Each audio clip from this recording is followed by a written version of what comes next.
অনুরাগী ছো ধারাবাহিকের আজকের পর্বে দেখা যায় চৌধুরী বাড়িতে বরের বেশে সেজে বিয়ে করতে যাওয়ার জন্য রেডি হয়ে যায় অব্র এবং অব্র যখনই বের হতে যাবে তখনই ছোট কামা অর্থাৎ আদিত্যর মা এসে বলে, আমি রেডি, চল আমরা এবার বেরিয়ে পড়ি। তখনই গায়ত্রী দেবী আদিত্যর মাকে বলে, ছোট আমাকে ফেলে ঠিক হাসতে হাসতে চলে যাচ্ছিস, তাই তো আমি যাব না, তোরই তো দিন তাই না? তবে আদিত্যর মা গায়ত্রী দেবীকে বলে, বর্দি ঠিক আছে, আমি যাচ্ছি না, আমি বুঝতে পারিনি তোমার এত একা লাগবে, তা আমি যাব না। আদিত্য তার বদমাকে বলে, ঠিক আছে বদমা, আমি থেকে যাচ্ছি মা যাক। অব্র আদিত্য তোকে এসে বলে, কেন রে ভাই, তুই বারবার কেন থেকে যেতে চাইছিস? আমার বিয়েতে কেন তুই থাকতে চাইছিস না? তুই ছাড়া আমি বিয়েটা করব কি করে? তোকে যেতেই হবে। আদিত্য না করতে পারে না। যখনই অব্র বের হতে যাবে তখনই গায়ত্রী দেবী অব্রকে বলে, অব্র অনেক নিয়ম কানুন আছে, সেগুলো পালন করতে হবে। সবার আগে মাকে বলো যে তোমার জন্য দাসী আনতে যাচ্ছি। কিন্তু কিছুতেই অব্র একথা বলে না। অব্র তার মাকে বলে, মা কেন একথা বলব? আমি তো দাসী আনতে যাচ্ছি না, আমি তোমার ছেলের বউ আনতে যাচ্ছি, তোমার মেয়ে আনতে যাচ্ছি, তোমার বৌমা আনতে যাচ্ছি। আমি তো আছি, সারা জীবন তোমার কীতদাস হয়ে থাকব। ঠিক তখনই গায়ত্রী দেবী অব্রকে কথা শুনিয়ে বলে, হ্যাঁ আজ মায়ের কীতদাস হয়ে থাকবি, কাল বউয়ের কীতদাস হবি। তবে অব্র বিষয়টা একেবারেই ঘুরিয়ে নেয়, মাকে কোনোভাবেই চেতায় না। বিয়ে করতে যাওয়ার জন্য অব্র বেরিয়ে পড়ে, সাথে আদিত্য যায়।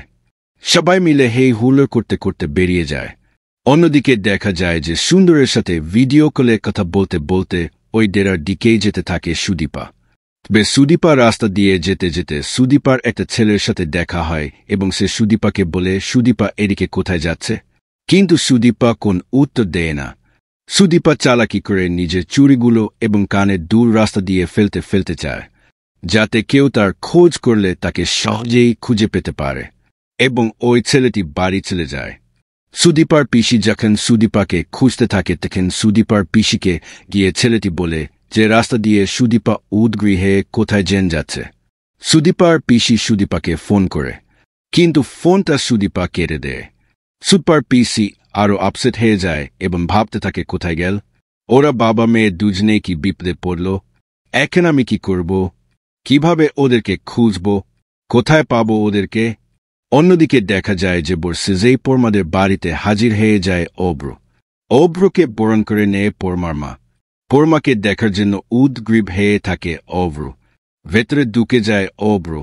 তবে আদিত্যর খুব আপসেট লাগে, ভাবতে থাকে যে কি হচ্ছে আজ, কিন্তু তাকে মন শক্ত করতে হবে। পরমার সাথে তার দাদার বিয়ে হতে যাচ্ছে, আর আজকে তাকে মন শক্ত করে সবটা দেখতে হবে, তার দাদার পাশে থাকতে হবে। আদিত্য যে খুব মন খারাপ, আদিত্য মা সেটা দেখতে পায়, এমনকি অব্র দেখতে পায়। ভাবতে থাকি কি হয়েছে ভাইদের, কেন ভাই এরকম আপসেট হয়ে যাচ্ছে? বিয়েটা হয়ে যাক, বাইরের সাথে কথা বলব। অন্যদিকে দেখা যায় পরমা ঘরে একলা বসে থাকে। পরমার বাবা গিয়ে বলে, মারে তুই আজকালকার মেয়ে হে, এটা কি করলি? কি করতে যাচ্ছিস আমি কিছুই বুঝতে পারছি না। তবে পরমা তার বাবাকে বলে, বাবা আদিত্য এসেছে বাবা। পরমার বাবা কোন কথা না বলে ওখান থেকে বেরিয়ে যায়। পরমা ওই আদিত্যকেই খুঁজতে থাকে সবকিছুর মাঝে। অন্যদিকে দেখা যায় বিয়ে শুরু হয়ে যায় ছাদনাতলায় কোণের সাজে। হাজির হয় পরমা, আদিত্যর সামনে দিয়ে চলে যায়। কিন্তু আদিত্য পরমার দিকে তাকালেও আদিত্য মনটাকে শক্ত করে রাখে। তবে সবটাই কিন্তু অব্র দেখতে পারছে এবং অব্রর বেশ কৌতূহল লাগছে। পরমাকে অবাক হয়ে দেখতে থাকে অব্র। শুভ দৃষ্টির সময় দুজন দুজনের দিকে তাকিয়ে থাকে। তবে পরমা নিজের মুখটা অন্ধকার করে রাখে। অন্যদিকে দেখা যায় ডেরার কাছাকাছি চলে যাওয়ার পর ওই সুন্দর তার গুণাগুলোকে দিয়ে সুদীপাকে গাড়ি করে ওই ডেরায় নিয়ে যায় এবং সুদীপাকে বলে বিয়ের শাড়ি পরে নিতে। বিয়েতে রাজি হতে নেই তো, কিন্তু সে তার বাবাকে শেষ করে ফেলবে। একতে এক শূন্য পর্যন্ত গুনতে থাকে সুন্দর। উপায় না পেয়ে শেষ মুহূর্তে বিয়েতে রাজি হয় সুদীপা এবং সুদীপাকে জোর করেই শাড়ি পরতে বলে ওই সুন্দর।